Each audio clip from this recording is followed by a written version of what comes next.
that cause a great deal of anxiety. Dr. Renee Renardi tells us how those thoughts and images can affect people with OCD. Good morning. Welcome back to the show. Good morning. Thanks for having me. Happy early summer. Yes, thank you.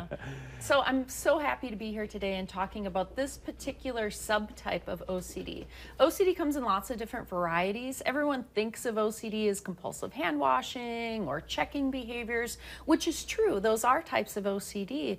But there is one type of OCD that might be even more common than those types, and that's intrusive thoughts, obsessive compulsive disorder. And these come in a number of different varieties, and they cause a lot of distress to people. A good way to think about OCD is like an internal bully that lives in your nervous system, and anything that's important to you, OCD can go after and start really causing these tormenting types of thoughts.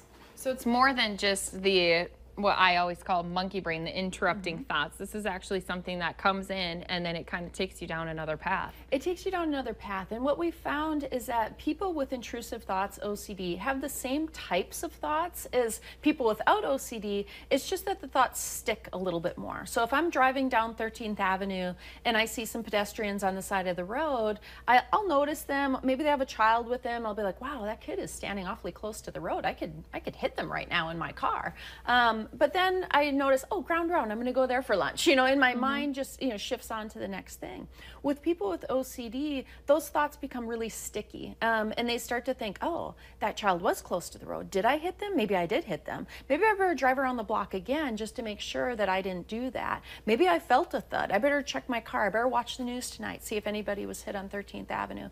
So those thoughts continue with them. And because they thought it, they start to attribute meaning to those thoughts. And that comes in a number of different varieties. So the hitting somebody with your car is a subtype of violent obsessions. And they come in a number of different ways too. Fearing that you're going to harm somebody, do something inappropriate. Some people will avoid using knives because they'll think, well, they're cutting their steak, that they're going to grab their knife and stab the family member next to them or stab themselves with the knife.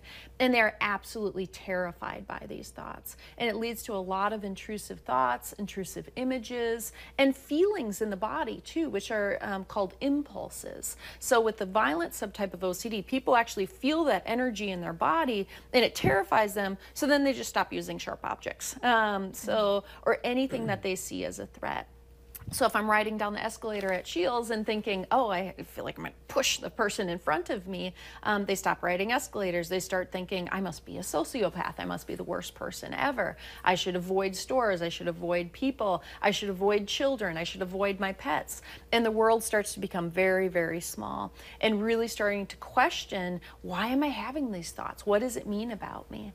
So even though you have no actual reference in your life of pushing somebody or using a knife, you still have this whole story you're building around it? Right. And this is where we go into differential diagnoses too, right? Because these things do happen. People get pushed down the escalator. Right. Children are abused. Animals are abused. But people with OCD have never acted on these behaviors. They're terrified. And that's the difference between an obsession and something, that has to do with psychopathy or a sexual fetish or something like that, where there isn't this torment that's experienced in the same way as OCD. So it is really fascinating, and having people understand that this is OCD. A lot of people, if they do have the courage to come forth and tell their doctor, look, I'm having these thoughts, there's a chance they may not get accurately diagnosed. And then they could get diagnosed with a psychotic disorder, or children get diagnosed with conduct disorder, when actually that isn't an appropriate diagnosis at all. They have obsessive compulsive disorder. They're having these intrusive,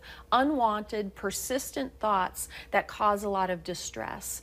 Those obsessions then create a lot of compulsive behaviors, reassurance seeking. You see this especially in children, that they'll say, oh, do you think I really wanted to hurt that kid at school today? Or do you think I cheated on my math test? I walked by somebody that was smoking a cigarette today and I inhaled. Does that mean that I want to smoke cigarettes? Those types of questions will come forward, especially in kids. And as a parent, what we do is we tend to give reassurance, and we say, no, you wouldn't do that. You know, you're not going to be a smoker. You're a good little boy or girl. Don't worry about it. But then the question comes back again. Well, are you sure? Or I had this other thought. What does that mean? And what happens is reassurance seeking becomes a compulsion. The same way with contamination OCD, people can't wash their hands enough. The same goes with these types of behaviors too. Trying to seek reassurance or self-assurance, it keeps going and going and going, and the intrusive thoughts only continue to increase in their frequency, their intensity, and oftentimes the details tend to be very shocking with these particular types of thoughts. Wow. So how do you treat that? We're going to talk about that and more right after this.